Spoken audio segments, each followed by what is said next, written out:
नमस्कार दोस्तों, स्वागत है आप सभी लोगों का Sonu study classes YouTube channel. दोस्तों आज मैं आप सभी लोगों को एनसीईआरटी बुक क्लास 11 भौतिक विज्ञान चैप्टर 12 ऊष्मागतिकी पर प्रश्न उत्तर मैं आप लोगों को इस वीडियो में बताऊंगा। प्रश्न नंबर 1, कोई गीजर 3.0 लीटर प्रति मिनट की दर से बहते हुए जल को 27 डिग्री सेल्सियस से 77 डिग्री सेल्सियस पर गर्म करता है। यदि गीजर का परिचालक गैस बर्नर द्वारा किया जाए तो ईंधन के व्यय की क्या दर होगी। बर्नर के ईंधन की दहन ऊष्मा 40 × 10⁴ जूल है। हल, गीजर द्वारा ऊष्मा देने की दर H बराबर Q बटा T बराबर mS डेल्टा T बटा T।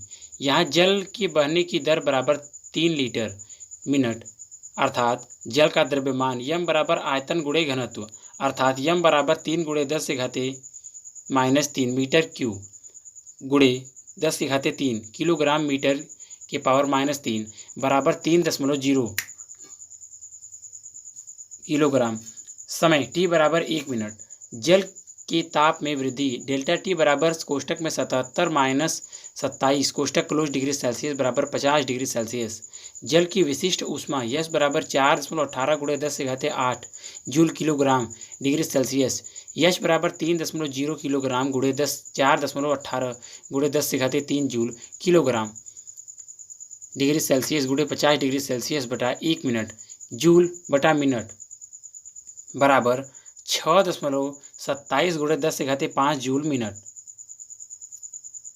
ईंधन के व्यय की दर बराबर गीजर द्वारा जल को प्रति मिनट दी गई ऊष्मा बटा प्रति ग्राम व्यय ऊष्मा बराबर 6.27 × 10⁵ मीटर 10⁵ जूल बटा मीटर बटा 4.0 × 10⁴ जूल बटा ग्राम बराबर 15.7 ग्राम बटा मिनट 16 ग्राम मिनट। प्रश्न नंबर 2, स्थिर दाब पर 2.0 × 10⁻² kg नाइट्रोजन कोष्टक में कमरे के ताप पर के ताप में 45 डिग्री सेल्सियस वृद्धि करने के लिए कितनी ऊष्मा की आपूर्ति की जानी चाहिए। N2 का अणु भार बराबर 28, R बराबर 8.3 J मोल 1 के। हल, नाइट्रोजन का द्रव्यमान m बराबर 2.0 × 10⁻² किलोग्राम बराबर 2 × 10⁻² × 10⁻³ ग्राम बराबर 20 ग्राम। नाइट्रोजन का अणु भार m बराबर 28, नाइट्रोजन के ग्राम मोलों की संख्या म्यू बराबर m बटा m बराबर 20/28 बराबर 5/7। स्थिर दाब पर द्विपरमाणु गैस N2 की ग्राम आणविक विशिष्ट ऊष्मा Cp बराबर 7/2R बराबर 7/2 × 8.3 जूल मोल के बराबर 7 × 7.15 जूल बटा मोल के बराबर 29.05 जूल मोल के। ताप में वृद्धि डेल्टा T बराबर 45 डिग्री सेल्सियस बराबर 45 के। आपूर्ति की जाने वाली ऊष्मा Q बराबर म्यू Cp डेल्टा T, अर्थात Q बराबर 5/7 × 29.05 × 4.5 जूल बराबर 933.75 बराबर 934 जूल। प्रश्न नंबर 3, व्याख्या कीजिए कि ऐसा क्यों होता है। ए, भिन्न भिन्न तापों T1 व T2 के दो पिंडों को यदि ऊष्मीय संपर्क में लाया जाए तो यह आवश्यक नहीं कि उसका अंतिम ताप T1 + T2 बटा 2 ही हो। बी, रासायनिक या नाभिकीय संयंत्रों में शीतलक अर्थात जो संयंत्र के भिन्न भिन्न भागों को अधिक गर्म होने से रोकता है कि विशिष्ट ऊष्मा अधिक होनी चाहिए। सी, कार को चलाते चलाते उसके टायरों में वायु दाब बढ़ जाता है। डी, किसी बंदरगाह के समीप के शहर की जलवायु समान अक्षांश के किसी रेगिस्तानी शहर की जलवायु से अधिक शीतोष्ण होती है। उत्तर ए, चूँकि अंतिम ताप वस्तुओं के अलग अलग तापों के अतिरिक्त उनकी ऊष्मा धारिताओं पर निर्भर करता है। बी, शीतलक का कार्य संयम से अभिक्रिया जनित ऊष्मा को हटाना है। इसके लिए शीतलक की विशिष्ट ऊष्मा धारिता अधिक होनी चाहिए, जिससे कि वह कम ताप वृद्धि के लिए अधिक ऊष्मा शोषित कर सके। सी, कार को चलाते चलाते सड़क के साथ घर्षण के टकराव टायर का ताप बढ़ जाता है, इसी कारण टायर में भी हवा का दाब बढ़ जाता है। डी, बंदरगाह के निकट के शहरों की अपेक्षिक आर्द्रता समान अक्षांश के रेगिस्तानी शहर की तुलना में अधिक होती है, इसी कारण बंदरगाह शहर की जलवायु रेगिस्तानी शहर की जलवायु की तुलना में शीतोष्ण बनी रहती है। प्रश्न नंबर 4, गतिशील पिस्टन लगे किसी सिलेंडर में मानक ताप व दाब पर 3 मोल हाइड्रोजन भरी है। सिलेंडर की दीवारें ऊष्मारोधी पदार्थ की बनी हैं तथा पिस्टन को उस पर बालू की परत लगाकर ऊष्मारोधी बनाया गया है। यदि गैस को उसके आरंभिक आयतन के आधे आयतन तक संपीड़ित किया जाए तो गैस का दाब कितना बढ़ेगा? हल, पिस्टन तथा दीवारें ऊष्मारोधी होने के कारण प्रक्रम रुद्रोष्म है, अतः इसके लिए दाब आयतन संबंध PVy बराबर नियतांक से P1 V1 गामा बराबर P2 Y2 गामा बराबर P2 बटा P1 बराबर कोष्टक में V1 बटा V2 कोष्टक क्लोज की पावर गामा P2 बराबर P1 कोष्टक में V1 बटा V2 के पावर गामा। यहाँ गामा बराबर 1.4 H2 गैस द्वीप परमाणु है तथा V2 बराबर V1 बटा 2, अतः P2 बराबर P1 कोष्टक में V1 बटा 2 कोष्टक क्लोज की पावर 1/4 बराबर 2 की पावर 1/4 P1 माना 2 की पावर 1/4 बराबर x log x बराबर 1.4 log 2 बराबर 1.4 गुणे 0.30 10 बराबर 0.421 40 x बराबर एंटी लॉग 0.421 40 बराबर 0 बराबर 2.638 बराबर 2.64 P2 बराबर 2.64 P1 अर्थात दाब बढ़कर प्रारंभिक दाब का 2.64 गुना हो जाएगा। प्रश्न नंबर 5, रुद्रोष्म विधि द्वारा किसी गैस की अवस्था परिवर्तन करते समय उसकी एक साम्य अवस्था से दूसरी साम्य अवस्था B तक ले जाने में निकाय पर 22.3 जूल कार्य किया जाता है।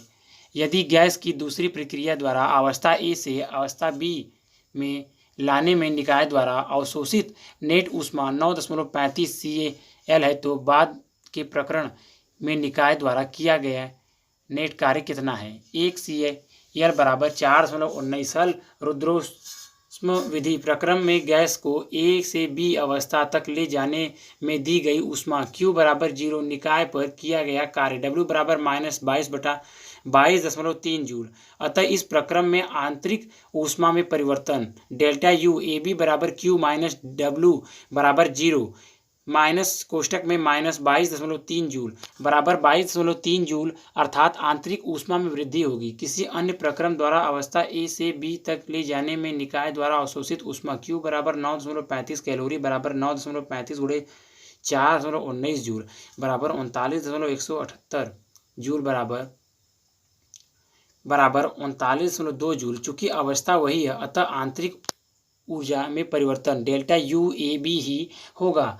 पुनः ऊष्मागतिकी के नियम डेल्टा U बराबर Q माइनस W से कार्य W बराबर Q माइनस डेल्टा UAB बराबर कोष्टक में 39.2 माइनस 22.3 जूल बराबर 16.9 जूल।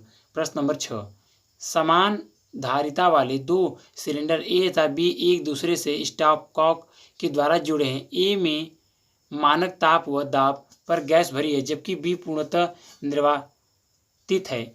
स्टॉपकॉक एकाएक खोल दी जाती है। निम्नलिखित का उत्तर दीजिए। A, सिलेंडर A तथा B में अंतिम दाब क्या होगा? B, गैस की आंतरिक ऊर्जा में कितना परिवर्तन होगा? C, गैस के ताप में क्या परिवर्तन होगा? D, क्या निकाय की माध्यमिक अवस्था अंतिम समयावस्था प्राप्त करने के पूर्व इसके P minus V minus T पृष्ठ पर होगी? हल, A, P1 बराबर मानक दाब बराबर एक एटम V1 बराबर V माना P2 बराबर क्वेश्चन मार्क जबकि V2 बराबर 2V।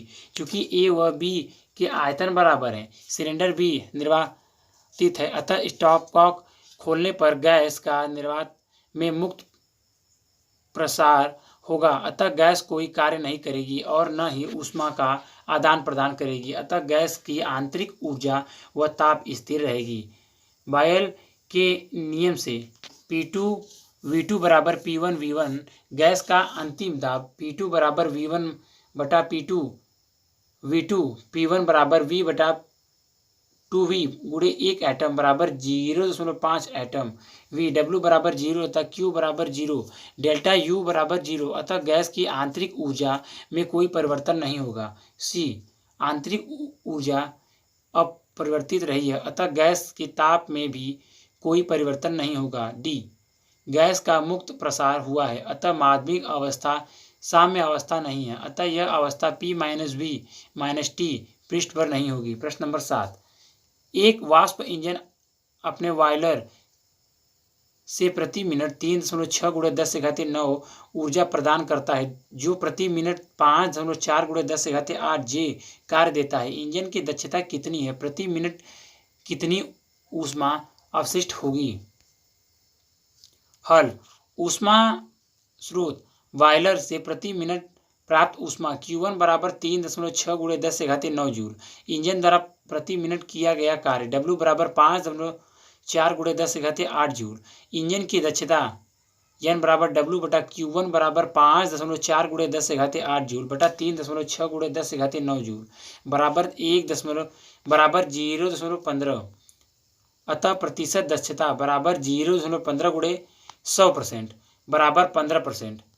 अपशिष्ट ऊर्जा अर्थात सिक को दी गई ऊर्जा ऊष्मा Q2 बराबर Q1 माइनस W बराबर कोष्टक में 3.6 गुणे 10⁻9 जूल माइनस 5.4 गुणे 10⁻8 जूल प्रति मिनट बराबर कोष्टक में 36 माइनस 5.4 कोष्टक क्लोज गुणे 10⁸8 जूल प्रति मिनट बराबर 3.06 गुणे 10⁻9 जूल प्रति मिनट बराबर 3.1 गुणे 10⁻9 जूल प्रति मिनट। प्रश्न नंबर 8, एक हीटर किसी निकाय को 100 वाट की दर से ऊष्मा प्रदान करता है। यदि निकाय 75 जूल सेकंड की दर से कार्य करता है तो आंतरिक ऊर्जा की वृद्धि किस दर से होगी?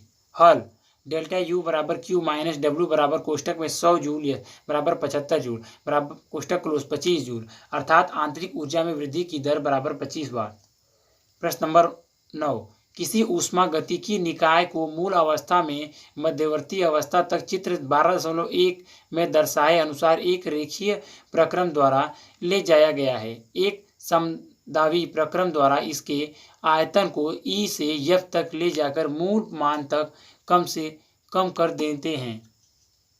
गैस द्वारा D से E तथा वहां से F तक कुल किए गए कार्य का आकलन कीजिए। चित्र 12.1 आप देख लीजिए। 0 300 600 दाब न्यूटन मीटर स्क्वायर, 2.0 5.0 आयतन metre cube, B D F E A।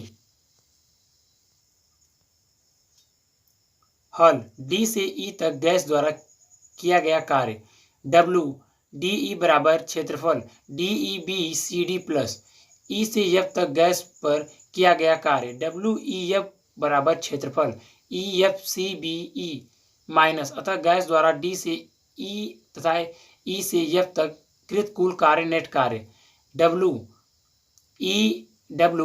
DEF बराबर WDE प्लस WEF बराबर क्षेत्रफल DEBCD क्षेत्रफल EFCBE बराबर क्षेत्रफल DEFD बराबर 1/2 गुणे कोष्टक में FE गुणे DF बराबर 1/2 गुणे कोष्टक में 5.0 माइनस 2.0 मीटर क्यूब गुणे कोष्टक में 600 माइनस 300 न्यूटन मीटर स्क्वायर बराबर 1/2 गुणे 3 गुणे 300 न्यूटन मीटर बराबर 450 जूल। प्रश्न नंबर 10,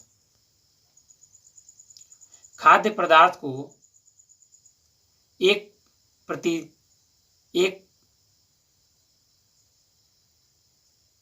प्रशीतक के अंदर रखने पर वह उसे 9 डिग्री सेल्सियस पर बनाए रखता है। यदि कमरे का ताप 36 डिग्री सेल्सियस है तो प्रशीतक के निष्पादन गुणांक का आकलन कीजिए। हल दिया है ठंडे ऊष्मा भंडार का ताप T2 बराबर 9 + 273 बराबर 282 के तथा गर्म ऊष्मा भंडार ताप T1 बराबर 36 + 273 बराबर 309 के। प्रशीतक का निष्पादन गुणांक अल्फा बराबर T2 बटा T1 माइनस T2 बराबर 282 के बटा 309 माइनस 282 के बराबर 282 बटा 27 बटा 10.4। अगर वीडियो अच्छी लगी तो वीडियो को लाइक करें, शेयर करें, कमेंट करें और नेक्स्ट वीडियो के लिए चैनल को सब्सक्राइब जरूर करें। Thank you for watching.